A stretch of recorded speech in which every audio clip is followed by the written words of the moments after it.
नमस्कार दर्शकबिनहरु, स्वागत छ तपाईहरु सम्पूर्णलाई युट्युब च्यानलमा स्टक्सको नयाँ भिडियोमा। दर्शकबिन, आजको यस नयाँ भिडियोमा हामी तपाईहरुलाई ट्रेड टावर लिमिटेडको आईपीओ सम्बन्धी सम्पूर्ण जानकारी दिनेछौं, जसमा चाहिँ यस कम्पनीको वित्तीय अवस्था, क्यापिटल स्ट्रक्चर र ओपनिङ सम्बन्धी सम्पूर्ण जानकारी समेटिनेछ र साथमा तपाईले यस कम्पनीको आईपीओमा आवेदन दिनु अगाडि जान्नुपर्ने सम्पूर्ण कुराहरु अथवा ख्याल गर्नुपर्ने सम्पूर्ण कुराहरु पनि आजको यस भिडियोमा चाहिँ हामीले समेटेका छौं। त्यसैले यो भिडियोलाई अन्तिम समय र साथ दिनु होला र मन पर्यो भने चाहिँ लाइक, कमेन्ट र शेयर गर्न पनि नभुल्नु। सदस्यबिन, भिडियो सुरु गरौं।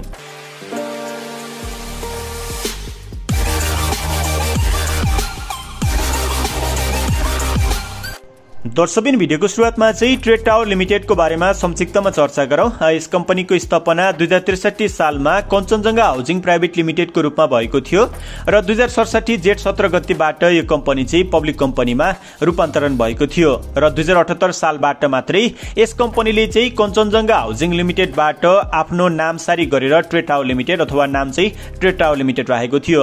र यस कम्पनीको मुख्यालय भने काठमाडौँको थापाथलीमा रहेको छ र यस कम्पनीका मेजर प्रोमोटर शेयरहोल्डर चाहिँ शिवहरि दंगाल रहेका छन्, जो चाहिँ पेशाले इन्जिनियर पनि हुन्, तर अहिले मेजरली उनी चाहिँ थुप्रै कम्पनीहरूको प्रोमोटर्स तथा अध्यक्षको रूपमा चाहिँ रहेका छन् र उनीसँग यस कम्पनीको 12.92 लाख किता शेयर चाहिँ रहेको छ।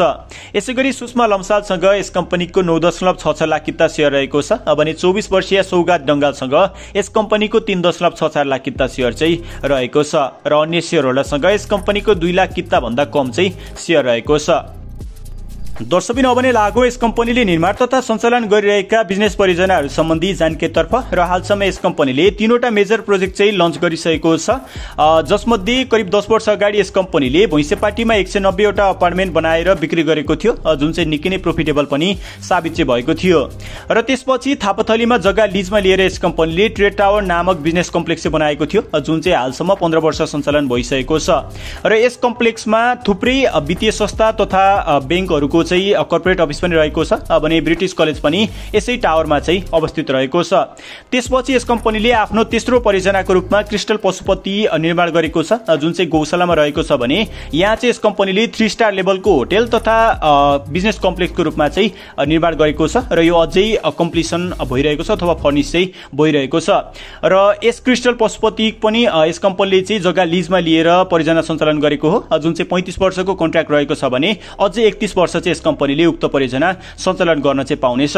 र यस कम्पनीको हालको नेट प्रेजेन्ट भ्यालु भनेको करिब 21.35 करोडको हाराहारीमा रहेको छ भने यस कम्पनीले इयरली करिब 18.8% चाहिँ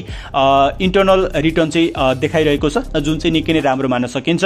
यसै हिसाबले चल्ने हो अथवा यो भन्दा राम्रो हुने हो भने चाहिँ यस कम्पनीले आफ्नो लगानी करिब 7.82 वर्षपछि अथवा लगभग 8 वर्षपछि चाहिँ उठाइसक्ने सम्भावना चाहिँ रहेको छ र हालसम्म यस कम्पनीले करिब 95.64 करोड भन्दा बढी चाहिँ लगानी गरिसकेको छ र यो चाहिँ यस कम्पनीको इनिशियल इन्भेस्टमेन्ट पनि रहेको छ। दर्शकबिन, अब नै लागौं यस कम्पनीको आईपीओ सम्बन्धी जानकारीतर्फ र यस कम्पनीले सर्वसाधारणका लागि 32,96,505 किता शेयर सहितको आईपीओ चाहिँ निष्कासन गर्ने भएको छ, जुन चाहिँ प्रति किता 100 का दरले तपाईहरुले चाहिँ खरिद गर्न सक्नुहुनेछ र यस कम्पनीले नेपाली शेयर मार्केटमा अन्य सेक्टरमा शेयर कारोबार गर्नका लागि आईपीओ चाहिँ निष्कासन गर्न लागेको हो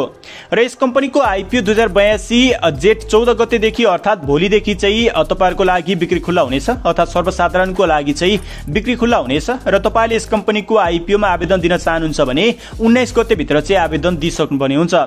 तर पनि त्यो समय सीमा भित्र सम्पूर्ण शेयर बिक्री भएन भने यस कम्पनीले आफ्नो आईपीओ आवेदन मिति लम्ब्याएर सर्वसाधारणका लागि 2082 जेठ 28 गतेसम्म चाहिँ पुर्याउन सक्नेछ, तर पनि यसको सम्भावना भने निकै नै कम रहेको छ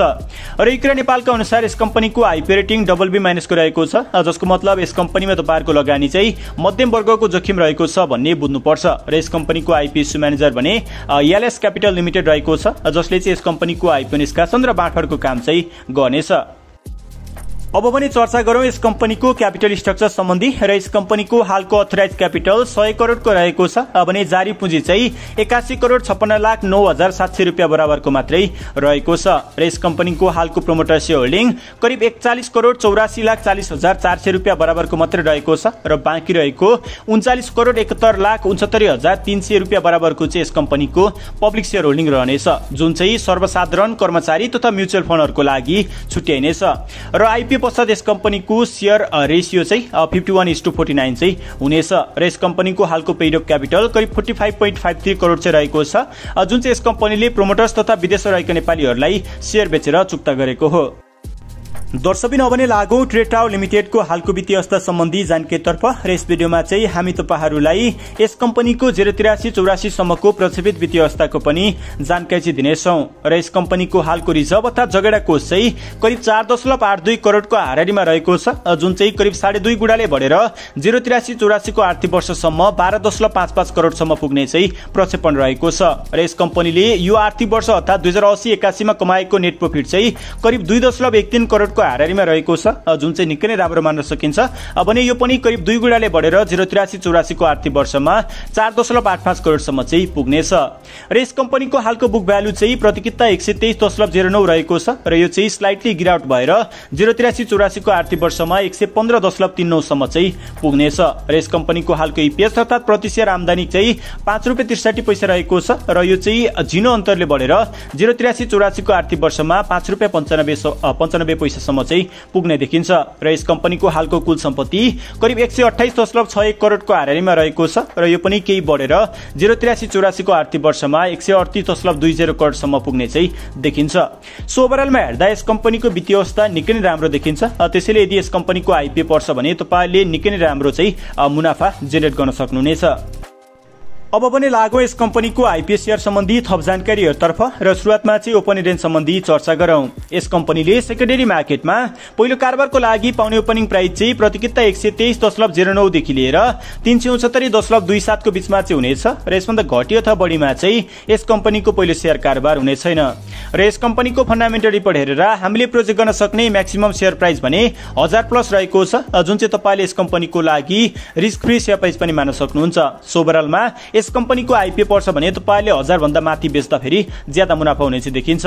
र यो कम्पनी चाहिँ प्रोफिटेबल नै रहेको छ र रिजर्भ पनि निकै नै राम्रो देखिन्छ। त्यसैले आगामी दिनमा यस कम्पनीले राम्रो डिभिडेन्डहरु पनि तपाईहरुको लागि चाहिँ अफर गर्न सक्नेछ, किनकि यो कम्पनीले चाहिँ सातै प्रदेशमा विभिन्न मेजर परियोजनाहरु चाहिँ बनाउने तथा लगानीहरु चाहिँ एक्सपान्सन गर्ने बताइरहेको छ। सो त्यसका लागि यस कम्पनीले भविष्यमा विभिन्न राइट शेयरहरु चाहिँ तपाईहरुको लागि खुला गर्न पनि सक्नेछ। सो यदि यस कम्पनीको आइपिओ पर्छ भने तपाईले लङ टर्मको लागि होल्ड गर्दा चाहिँ ज्यादा प्रोफिटेबल देखिन्छ। त्यही पनि तपाईहरुले सर्ट टर्ममा 1000 को आसपासमा बेचेर पछि यदि मार्केट क्र्याश हुन्छ अथवा मार्केट बियरिशमा जान्छ भने त्यो बेलामा फेरि कम प्राइसमा चाहिँ तपाईले यो कम्पनीको शेयर किनेर पनि होल्ड चाहिँ गर्न सक्नुहुनेछ।